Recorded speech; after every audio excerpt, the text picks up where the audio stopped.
Hello, tarot time again. Yippee! Let's look at some cards. I love tarot. If you've met me and worked with me in tarot, you know I'm passionate about it. It is just so interesting. And hey, if you want to learn it, I've got an online course that I've just done a whole pile of videos that go with the PDFs. It's a self-paced course that you can do in your own time. I've got two prices. There's one if you want a certificate and assignments assessed by me. I forget what that is now. In fact, I forget both prices. You'll have to hop on my website, dawngracekelly.com. And it's a few $100s off if you just want to work at your own pace without it being certified and no assessments. 12 lessons. You can learn it all yourself. And then you can get into all the advanced stuff, which is just super cool. So if you're interested, get some foundations underway and you too can do tarot readings. Alrighty, what have we got here? The presence of love will always cast out fear. And we're always being reminded with these beautiful cards to Gabby Bernstein's Universe Has Your Back deck to come back into love. The light's a thing, isn't it? Can you see that? Cool. Come back to love, and that's what moves all the fear away. Too easy. We just need to remember. All right, let's get centered to choose some cards. So closing our eyes and taking a couple of breaths down away from the busy mind.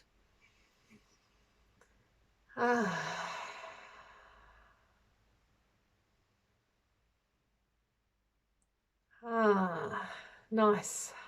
Settling into the body, and you can put your intention out to choose the highest guidance for you for the week ahead. And coming back, there's cards number 1, cards number 2, and cards number 3. 3, 2, and 1. This is the Mythic Tarot deck and Rebecca Campbell's Work Your Light cards. Okay, card number 1.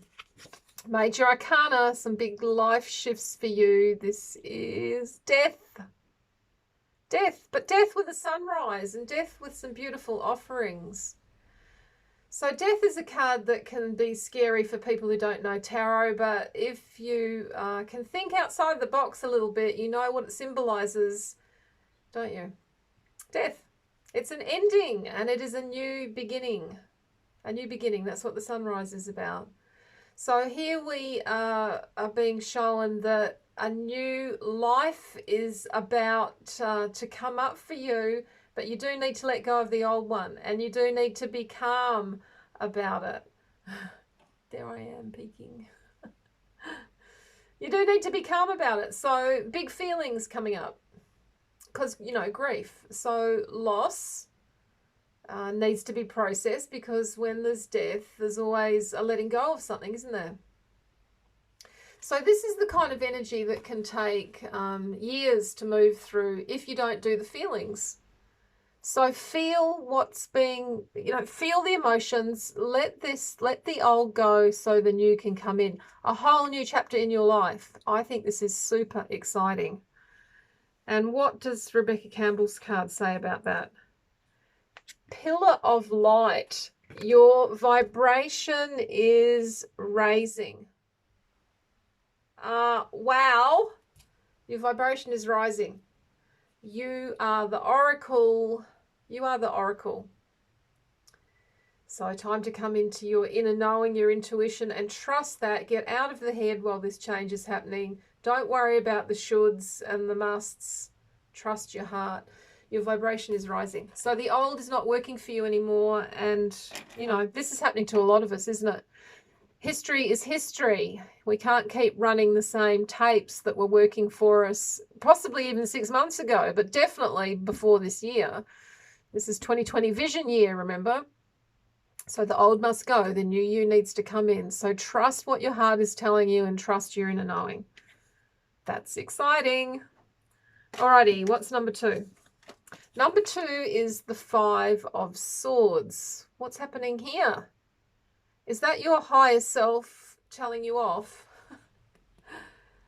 And if it is your higher self telling you off, where have you come from an ego fear place with your communications? We're in the Suit of Swords here. So with your communications, with your thoughts, with your words, where have you moved away from a love-based vibe and dropped into fear? So time to recognize this. And maybe that has brought some ramifications in your life. It can be a boundary issue. Maybe you've violated somebody else's boundaries, as we do, being humans. I did that myself just a week ago. And sometimes those old defaults just click and it's happening. And as soon as your awareness is there, you can back up and do your apologies and do better next time. So defeat and humiliation are words that are on the back of this card. This is my old deck that I trained with. So it's got some, years and years ago, it's got some meanings on the back. So humiliation, you might not be feeling good about what's happened. But come out of the guilt and the shame and see that as lessons and move on. Defeat can happen here when you've taken on too much, so you might need to look at that. But remember, we're in the realm of swords, so this is all about your thinking, other people's thoughts coming towards you, and the way we communicate. So fives can be a challenge, so this is a challenge around the communication thought level. But I can't help feeling this is your higher self wanting you to learn a lesson, and lessons are good things. So take it graciously, stay curious and take that graciously. And the card we have, this one, says here, take a break. Take a break. You need to step back and really reflect on what's going on to do with communications. A life's work, not a season. Get off the treadmill. So maybe this relates to taking on too much, and you do need to stop and reflect about that. Okay, very good. And card number 3 is the luscious 9 of Pentacles. Abundance, isn't it? That's so easy to read. I mean, these energies are easy to read. You don't have to think too hard to see that that's about abundance. So this is a great sense of self-satisfaction and achievement, well-deserved comfort, security. 9's the end of a cycle, so you can start planning what you want to manifest next. And if this is on the realm of the body, because Pentacles is not just about money and what you create, it's also about your body. So this is feeling good about that as well. This is like a very grounded, self-satisfied energy, and you deserve it. Well done. Congratulations. And what's the message with this? Get grounded. So I think this is quite a grounded energy anyway, but maybe if you're too in the rah-rahness of this, you need to come down into your body a little bit more. Highly sensitives connect with nature. So I think you can be grateful for what you've achieved so far, consider where you're heading, celebrate those achievements, and remember to stay connected and take care of your sensitive self when you're working with these really quite high vibe things on a practical level. All right, that's your guidance for this week. Hey, I got a haircut. Did you notice? I can see. I'll look forward to seeing you soon. Bye-bye.